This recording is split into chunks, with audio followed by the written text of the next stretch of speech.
ہے۔ ایک آخری واقعہ بس ذکر کروں، اس کے اندر حضرت دین کی خاطر کیسی قربانی۔ حضرت عقبہ رضی اللہ تعالیٰ عنہ فرمایا ان کی اہلیہ کا پہلے انتقال ہو گیا، ایک بیٹا بشیر، 8 سال اس کی عمر، 8 سال اس بچے کی عمر۔ ظاہر سی بات ہے بیوی کا انتقال ہو گیا تو اب یہی باپ بھی ہے یہی ماں بھی ہے، دوسری شادی نہیں کی۔ اب بچے کا بھی پورا خیال کرنا اور اپنی بھی ساری ذمہ داریوں کو، اپنے بھی کام کاج کو پورا اس میں دیکھنا، یہ چیز ہے۔ اور کہا ایک دن جو ہے ایک وقت میں بیٹھے ہوئے قرآن کریم کی تلاوت کر رہے ہیں اور اتنے میں آواز لگی چلو بھئی احد کی طرف، چلو بھئی احد کی طرف، دشمن ہمارے سامنے آ گیا، مقابلے کے لیے جا رہے۔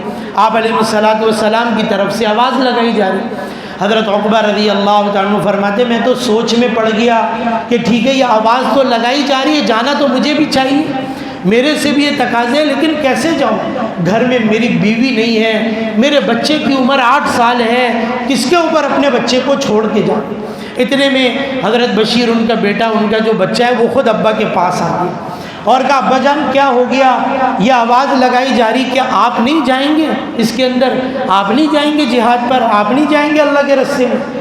تو حضرت عقبہ نے فرمایا کہ دل تو میرا بھی ہے جانے کا، جانا تو مجھے بھی چاہیے تھا، لیکن تیرے کو کس کے سہارے چھوڑ کے جاؤں؟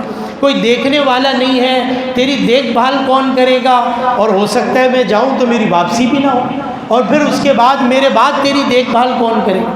اب اس وقت میں بچوں کے اندر بھی کیونکہ ایسی جذبہ تھا تو حضرت بشیر نے کہا نہیں ابا جان آپ کو بھی جانا چاہیے، آپ بھی جائیں، اور میں اس میں خوشی سے تیار ہوں اکیلے رہنے کے لیے، کوئی مسئلہ نہیں۔ اب ادھر حضرت عقبہ سفر، یہ جماعت نکلنا شروع ہوئی احد کی طرف، اور حضرت عقبہ وہ بھی اپنے بچے کو لے کر چل پڑے۔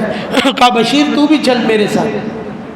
اپنے ساتھی اونٹ پر سوار کر لیا اس کو اور چل پڑے، اور چلتے چلتے پھر آگے کچھ دور پہنچے اس کے اندر، تو اب لگا کہ زیادہ دور گیا تو بشیر واپس گھر نہیں جا سکے گا، رستہ بھول جائے، اس لیے اپنی سواری کو بٹھایا اور خود بھی اترے، بچے کو بھی اتارا اور کہا کہ بیٹے اب تم یہاں سے چلے جاؤ، زیادہ آگے تمہیں لے جاؤں گا تو پھر تم راستہ نہ بھول جاؤ، پھر گھر تک نہیں جا سکتے۔ ان کو وہاں سے روانہ کیا، لیکن باپ کے دل میں فکر اس بات کی ہے ابھی بھی کہ میرے بچے کے ساتھ کیا۔ خود سواری پر سوار ہوئے، سفر شروع کر دیا۔ اب بار بار بچہ بھی پیچھے مڑ کے دیکھتا ہے ابا کہاں ہیں، تو دیکھتا ہے ابا کی نظریں تو میرے پر ہی لگی ہوئی ہیں ہر وقت، یہاں تک کہ چلتے چلتے دونوں اتنے دور ہو گئے کہ اب ایک دوسرے کو نظر نہیں آئے۔ حضرت بشیر یہ بھی گھر آ گئے اور حضرت عقبہ وہاں احد کے میدان میں پہنچ۔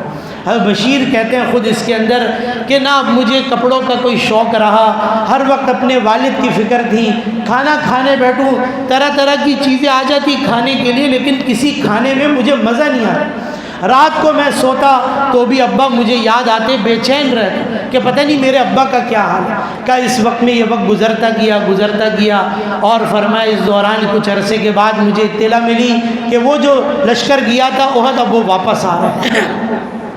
کہا میں بھی جلدی سے تیار ہوا، میں نے نئے کپڑے پہنے اور میں بھی مدینہ سے باہر نکل گیا، آبادی سے تھوڑا باہر نکل گیا، اور چھوٹا تھا ایک اونچے ٹیلے پر کھڑا ہو گیا اور لشکر کو آتا ہوا دیکھنے لگا۔ لشکر کا پہلا حصہ، پہلا دستہ مدینے میں داخل ہوا، میں نے اوپر سے آواز لگائی صحابہ کرام جو ابا کے ساتھی تھے ان لوگوں کو کہ میرے والد کہاں ہیں؟ اس دستے نے کوئی جواب نہیں دیا، وہ آگے گزر گیا۔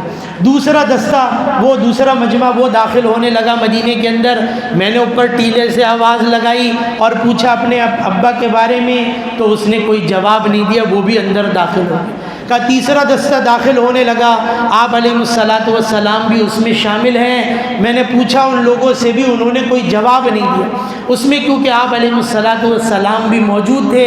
میں جلدی سے دوڑ کے ٹیلے سے نیچے اترا اور آپ علیہ الصلاۃ والسلام کی سواری کے سامنے کھڑا ہوا۔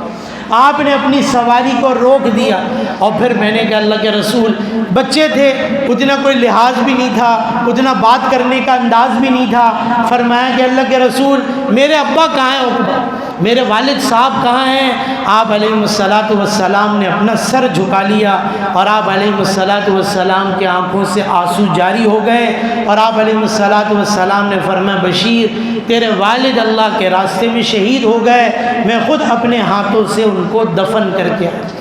حضرت بشیر رضی اللہ عنہ نے یہ سنا، چھوٹے تھے، ماں پہلے ہی موجود نہیں، اب ابا کی بھی جدائی کا غم، دوڑے ہوئے بھاگے ہوئے اپنے گھر کے اندر کونے میں جا کر چھپ کر بیٹھے اور رونے لگے وہاں اپنے ابا کو یاد کر کے کہ اب آگے کا وقت میرا کیسا گزرے گا۔ اتنے میں کہنے لگے کہ میرے کندھے پر کسی نے ہاتھ رکھا، اور جب میں نے پیچھے مڑ کر دیکھا تو آپ علیہ الصلاۃ والسلام میرے پیچھے کھڑے ہوئے ہیں اور فرمایا بشیر کھڑا ہو جا، کیا تو اس بات سے خوش نہیں، کیا تو اس بات سے راضی نہیں کہ ٹھیک ہے تیری ماں نہیں اور تیرے والد کی بھی اب شہادت ہو گئی، کیا تم اس سے خوش نہیں کہ محمد آج سے تمہارا باپ ہے اور عائشہ آج سے تمہاری ماں ہے۔